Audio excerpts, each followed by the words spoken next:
Hi, welcome to Free Textbooks and Course Materials, Open Educational Resources and the Library, presented by Dina Martin, that's me, the WCC librarian. To receive a flex credit for this online workshop, you'll need to do the following. You'll need to watch this video screencast, which you've already started to do.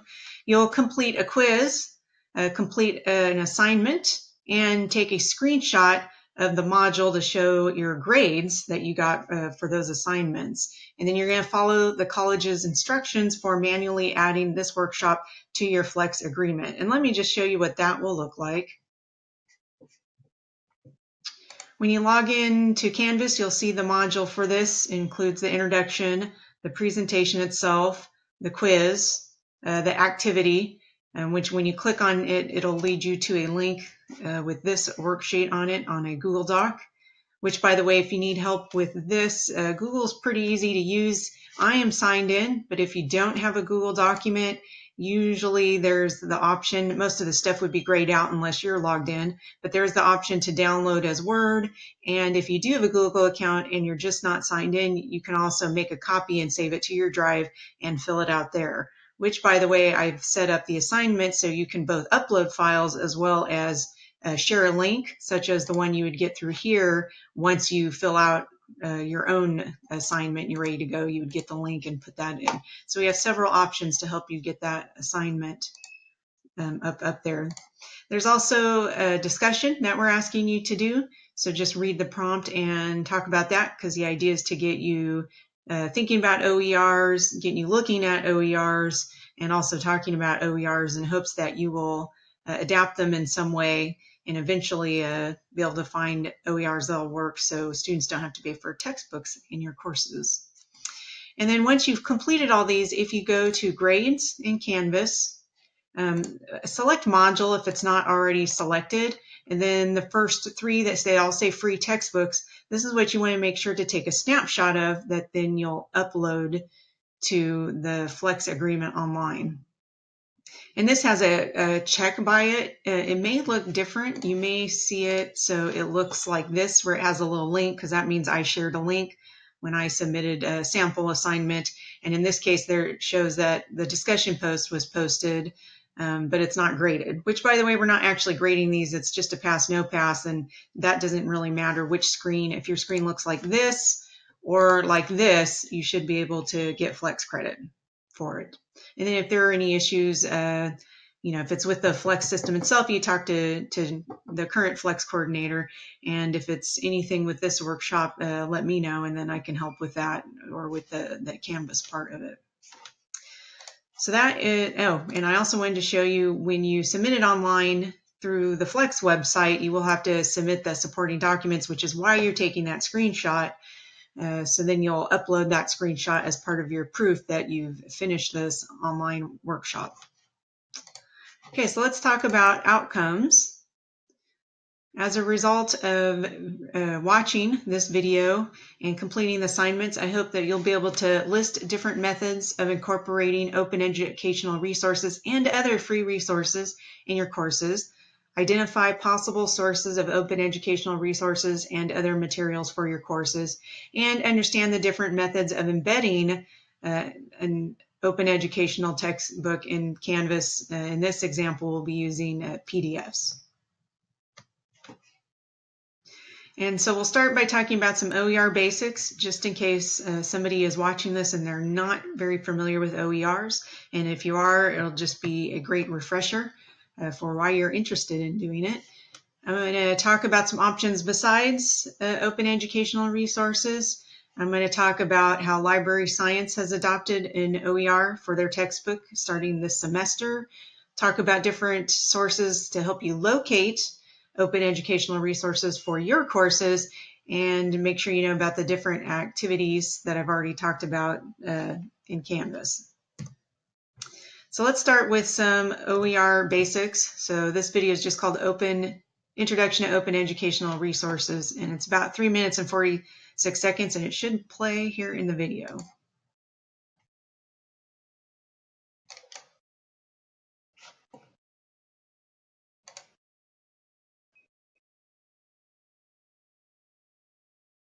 Open Educational Resources, or OER.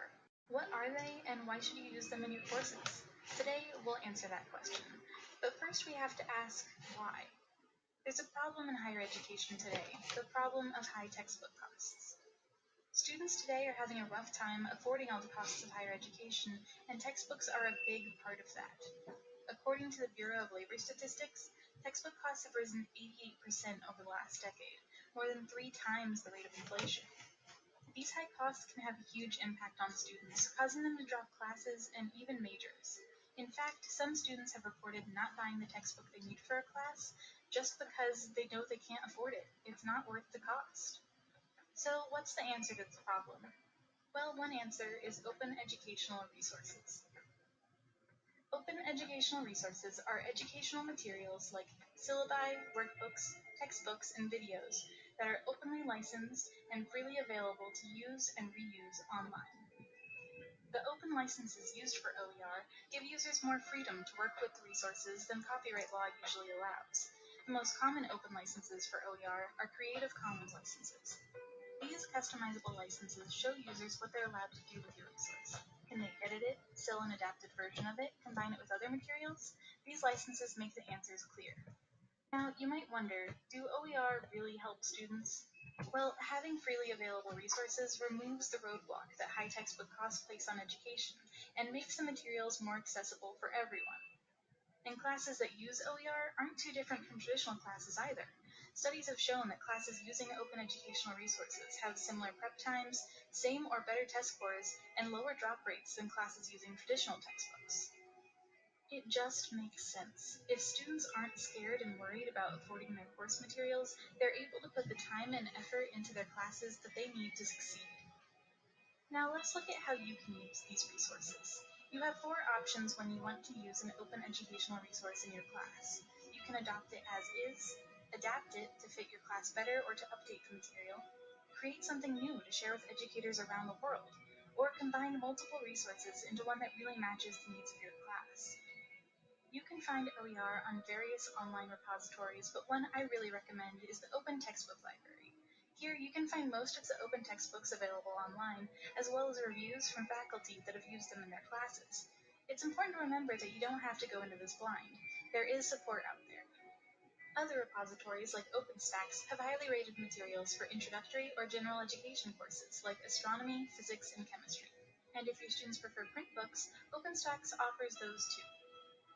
If you want to find supplementary materials or other resources you can use instead of a textbook in your course, sites like OER Commons provide a wealth of resources you can use and easy-to-use software for creating your own OER as well. There are a lot of options out there, so go out and explore. Find OER in your subject area, read reviews, and figure out how you want to use open educational resources in your classroom. If you get stuck, contact us, your librarians. We can always help in some way. That brings us to our final point. Library support. On average, librarians are going to be the most knowledgeable people on your college campus about open educational resources, and the most excited to talk about it. If your subject librarian doesn't know much about them, ask a scholarly communication librarian. Odds are there is someone in the library who can answer your question. So that concludes the video. There are kind of 2 key takeaways that I hope you get from that. And it's that open educational resources can be anything. It can be a full course, video, tutorials, worksheets, assessment, and of course, course reading. And I think what most people seem to want is an actual textbook. Another key takeaway from the video is that there are different ways to use open educational resources. You can just adopt one as it is.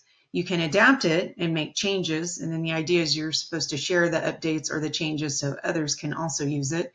You can create your own from scratch, and you can combine. So you can create some of your own writing, adapt someone else's, adopt another component from another one to create exactly what you need with OERs. And so that's one of the cool things about OERs is that they're meant for people to make them their own, and they're made to be shared out, which is why a lot of libraries are involved in it, and probably why it was pretty easy for me to find options for Library Science 1, because libraries and librarians have already been doing that for many years. And you can start small. You don't have to adopt a whole new textbook, you can try to find a couple of OERs to help you with more challenging material and to help your students to learn that more challenging material.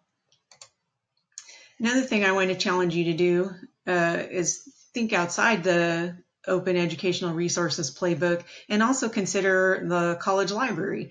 Libraries pay for content, and that content you can embed in your course using the links. We have articles, we have ebooks, we have statistical data. So as long as we're paying for that content, then the students are able to access it, especially if you're embedding a link online. And the databases do provide stable links, so that way you can always get to it once you embed it into your class to make it easier for you to use and incorporate. So if you want more information on that, talk to me. I'm not including that part in this workshop. I'm focusing more on the OERs, but I wanted to make sure you know that's available. And I'm also working on getting some resources to make it easier for you to do that in Canvas, but I have to continue advocating for that and can't promise anything.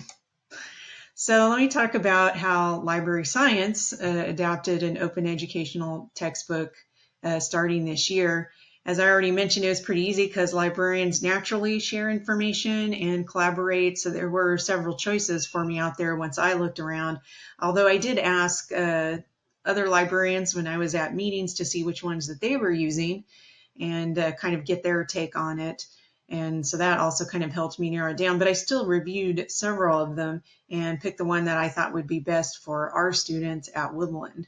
Because one of them was pretty good, but it seemed it would be too advanced for our students. We needed one that was a little more, I think, easy for students to digest and helps them out along the way step by step instead of just saying, here, go do this, and they need help what this is. So I picked one that helped me do that.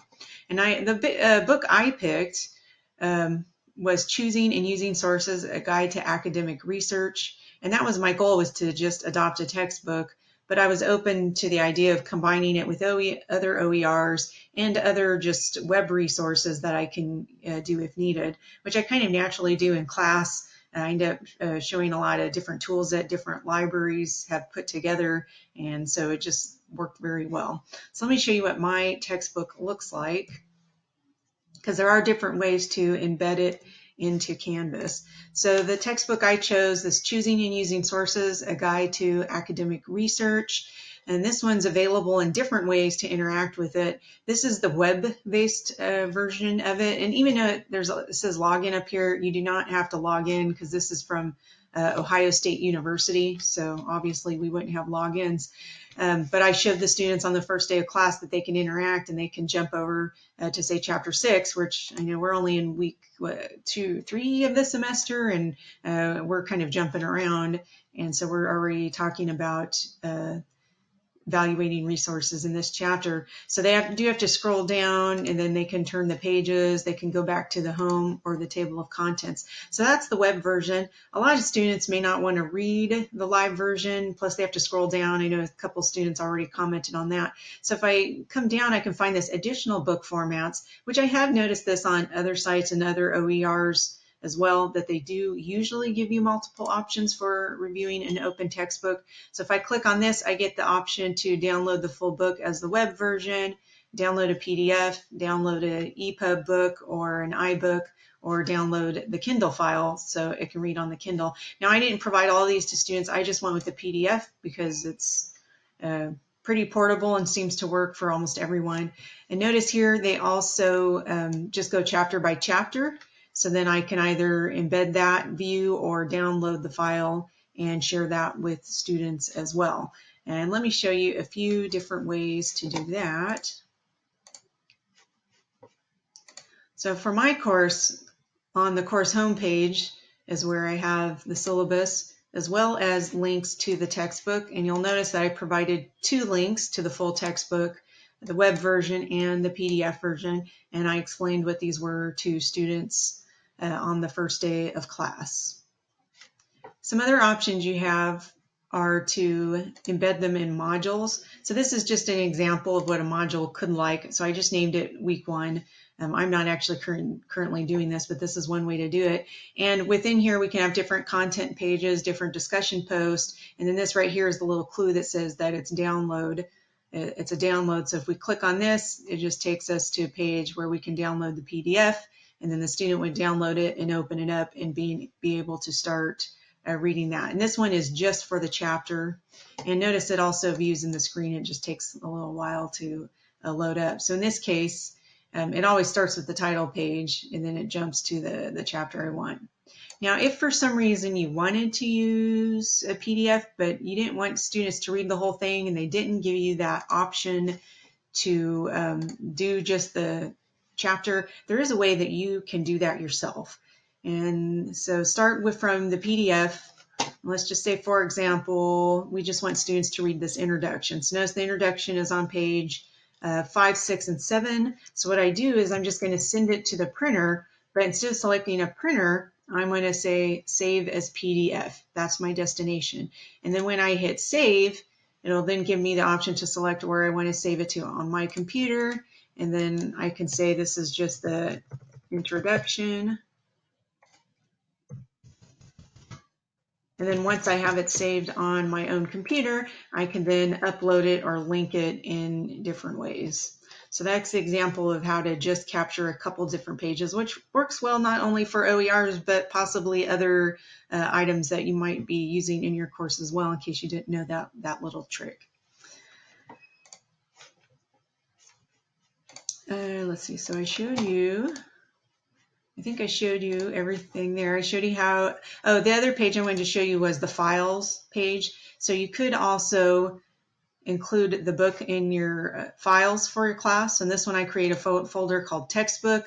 I did include all the chapters together, and then I included a sampling of a couple of chapters just so you can see here. So this is another way that you can bring this content to students in your Canvas course. And if you have any questions about that, I'm happy to help you on an individual basis, although I know we have other people that can help you as well. So let me get the presentation back up. I think we've already finished this slide. So locating open textbooks. The video mentioned OpenStax as one, and OER Commons, which I have, I thought I had it listed on here. I'll add that one on here since it doesn't look like I do it. OpenStax, I think that's the one I'm most impressed with. They have full textbooks and a lot of subjects, and hopefully they'll be able to develop more. Sorry, just waiting for it to load up. And you can see a list of subjects. So they have math, science, social science, humanities, and then advanced placement. That would be more high school. But if I view all, we can see all of them that they have here by topics. So astronomy, biology, microbiology. We have American government, macro and microeconomics, psychology, sociology, U.S. history. So they definitely have some choices here, although I know there's not something for every class that exists, but hopefully they'll continue to develop this and get additional materials up here to help you as well. Some other places to look I have listed on here, and in fact one of your activities will be to pick 3 different sources of looking and try them out and see if there's anything that's available for your class, and then just share what were your challenges, what were the things that worked well. And here's another option, collegeopentextbooks.org. There's an intermediate algebra featured on the first page. And then let's do it by subject. You can see there's a wide variety of subjects here. Let's just try business. We have accounting, business communication, marketing, principles of entrepreneurship, 6 steps to job success. So some of these may be able to be used by services on campus as well, not just for courses. But you would have to take a look at that and make sure it wasn't too much if you were using it in, say, a workshop or a series of workshops to help students find jobs. So these open textbooks aren't necessarily just for courses. They could be used for other college purposes as well. And there are some that are specific to different disciplines. This Green Tea Press would be an example of one that is specifically for kind of computer and computing language. So you can see right here we have Python and Java. So this one's all kind of computer science books. that could be helpful if there's anybody teaching computer science that's looking for an OER and on our college. So these are just a few, but you're going to take a look at 3 of them yourself. Although I also challenge you to look outside of this list, and we've also started a list that you can add to as well. So if you do find something that's really good, we want it all in a location where everybody can share, and I thought that this Canvas workshop on OERs would be a good place to do that. Now, these are all lists for kind of textbooks, basically, but we know that OERs could be a lot of other things, so some resources to help you find non-textbook open educational resources. You can try Merlot 2, Cool for Ed. What I really think is cool is this OER Meta Finder, which searches several OER repositories, and you can see them all listed here. So there are some additional ones that we don't see listed on the one I chose, but notice you can search by title, by author. Chances are you just search the full record and put in some keywords that you're looking for, maybe microbiology, or you can even be more specific and look for something specific about microbiology to search as well. And try different searches. Don't just try one, try several. And so that's just cool because, like I said, it will bring up results from all these different locations, so you don't have to search them separately, although sometimes searching them separately, you might end up finding something different, because when you search for them all together, the way it brings up the results and ranks them might be a little different than if you just go to that site and do a search. Also, there could be additional search features on these sites that we're not seeing here. So that's another thing to look out for when you're using a kind of meta search like this. So that's the Meta Finder. And I mentioned that I wanted you to be able to add your own. If you find a cool place for OERs that aren't listed, there's this list of sources that's under the free textbooks and course material OER in the library Canvas module. So if I click on that, this is actually a Google Doc that's embedded into Canvas, but you can type right onto it. If it'll let me do it now, you should be able to type right onto this to be able to update it within this thing. And if not, I'll figure it out, or I'll add the link if you can't do it. I thought when I tested it, I was able to do it before, but now it doesn't seem to want to do that. So now it's just redirecting me. Okay, so I'll work on that, but we'll make sure you know how to add it. And notice I have it listed by textbooks and then multiple type of OERs. I think most people, just based on talking to them, the teachers I've talked with, ideally they want to find a textbook, but these other kind of OERs might be worth your time to look at just when you're looking for different ways to present information in your class and different activities. We don't want to forget about that as an option as well. So the Canvas activities that you're going to do, as I already mentioned earlier, is complete a quiz. Should be pretty painless. It's a 0-point quiz, so the idea is that you're just interacting to make sure you learn something as a result of watching the video and or reviewing the slides. You're going to do an activity, which there's an activity sheet that will open up. It's a Google Doc, but as I said, you can download it as a Word doc, or if you have your own Google Drive, go ahead and make a copy to your own Google Drive, and then you can work from that, and you just fill this in. And if you need more space, you just hit enter, and you can have more in each area. So basically, we're asking you to fill out this chart, letting us know which courses that you're looking for an OER for, your preferred method, and what type of OER you're looking for. And then you're going to take time to try 3 different of the websites we highlighted. Hopefully they'll be new for you. I challenge you to pick new ones. Hopefully you won't pick ones that you've done before, but pick some that you haven't and let us know which site that was. And then just some notes on your searching. Was there anything that looked promising? If so, what was it? Was it a textbook? Was it an activity? How do you think you might use it? What didn't you find that you were hoping to find? Or what challenges kind of did you see from things you may have found, but maybe they just wouldn't work right off the bat? So the idea is we're just trying to get you to think about using OERs by actually finding some and seeing what's out there. And again, I encourage you to try different keywords and play with the search, because sometimes you can just tweak something a little different and you'll get a different set of results, or you'll get something that just didn't come up in one search, but it did in another.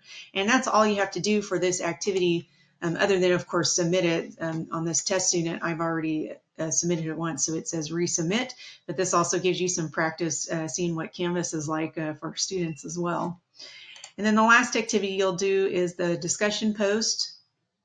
I know I highlighted all these earlier in the video, but just kind of pick at least one set of these questions, although you're welcome to do all of them. And also please respond to other people that you see there, not just post your own, but feel free to respond to others, because you may have some good information that could help them further their OER efforts, and they may have some that could further yours. So definitely read some of the other responses and consider responding with your own ideas and thoughts to help others out. If you want additional information, I have a couple of, I think one's a video and one just goes to a website that's there. Also, these slides I'm going to have embedded in the Canvas module for this as well. So if you want to just review the slides without having to review the screencast of this, you'll be able to do that as well. So if you have any questions about OERs, I am happy to answer them. I'm also happy to help you look around and find them. I'll just have a few questions for you. But of course, once you do that assignment, some of that stuff would be in there that I'd want to know, like which courses, what topics. Are you looking for a whole textbook? Are you looking for something just to highlight a certain course concept? If so, what would that be? So again, I'm happy to help. I know there are other people to help you on campus as well. We currently have an instructional designer. We have the DE committee. You may know another instructor who's already using OERs. So they're obviously someone else you can tap into as well. So thanks for watching. I look forward to seeing your comments on the discussion post and the assignment and your results on the quiz. Bye-bye.